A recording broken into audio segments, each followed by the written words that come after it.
తండ్రి కుమార పరిశుద్ధాత్మకు మహిమ కలుగునుగాక.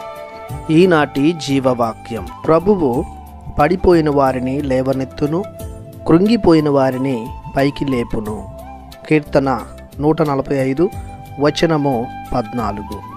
ప్రియ సహోదరి సహోదరులారా, దేవుని ప్రియ బిడ్డలారా, మన ఆశ్రయ దుర్గమైన ప్రభువు మీకు నీతిని నిబద్ధతను దయచేయునుగాక. పడిపోవడం అనగా జీవితంలో విఫలమవ్వడం, వెనకబడడం, సాధించలేకపోవడం.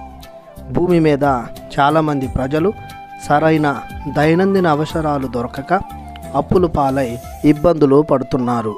వేసిన పంటలు సరిగా పండక రోధిస్తున్నారు. పెంచి పోషించిన కొడుకులు కూతుర్లు తల్లిదండ్రులను అత్తామామలను విడనాడటం, చదువులలో రాణించకపోవడం, ఇంకా అవినీతి మార్గాలను ఎంచుకోవడం, పాపపు జీవితాన్ని కొనసాగించడం, దోపిడీ కాండ్రుగా దోషులుగా సమాజంలో చలామణి అవ్వడం. ఇలా జీవిస్తున్న వారిని ప్రభువు లేవనెత్తుతాడు. అనారోగ్యం నుండి ఆరోగ్యానికి, చెడు నుండి మంచితనం వైపు, పేదరికం నుండి ధనవంతుల జీవితానికి, పాపము నుండి పవిత్రత వైపు లేవనెత్తుతాడు. అప్పులు తీరుస్తాడు, ఆర్థిక స్థితిని మారుస్తాడు, జీవితాన్ని మహోన్నతం చేస్తాడు. ఇంకా కష్టంతో, ఇబ్బందులతో, అసమానతలతో, అపజయాలతో, జీవితంలో రాణించలేని స్థితిగతులతో కృంగిన వారిని లేవనెత్తుతాడు.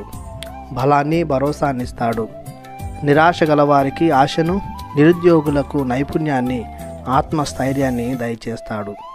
ప్రస్తుత కాలంలో చాలామంది యువకులు చదివిన చదువులకు సరైన ఉద్యోగం దొరకక తమకు కావలసిన నైపుణ్యాన్ని, శిక్షణను పొందుటకు ఆర్థిక స్తోమత లేక ఆత్మ న్యూనత భావానికి లోనవుతున్నారు.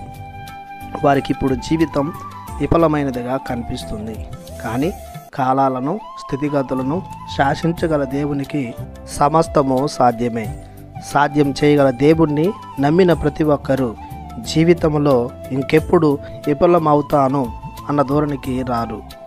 ఎందుకంటే ప్రభువు వారిని లేవనెత్తి పడిపోకుండా చూసుకుంటాడు కనుక. ప్రార్థించుదాము. మాకు కొండంత అంటగా నిలుస్తున్న సర్వేశ్వర, మీ అనలేని కృపకు గాను మీకు స్తోత్రాలు అర్పిస్తున్నాము. మా జీవిత ప్రతి దశలో మమ్ములను విడువక, మేము పడిపోక మీ హస్తాలతో మమ్ము పట్టుకోమని, అపజయాలకు లోను కాకుండా కాపాడమని మీ ప్రియ కుమారుడు నజరేయుడగు యేసు శక్తిగల నామములో ప్రార్థిస్తున్నాము తండ్రి. ఆమెన్. దేవుడు మిమ్ము దీవించునుగాక. ఆమెన్.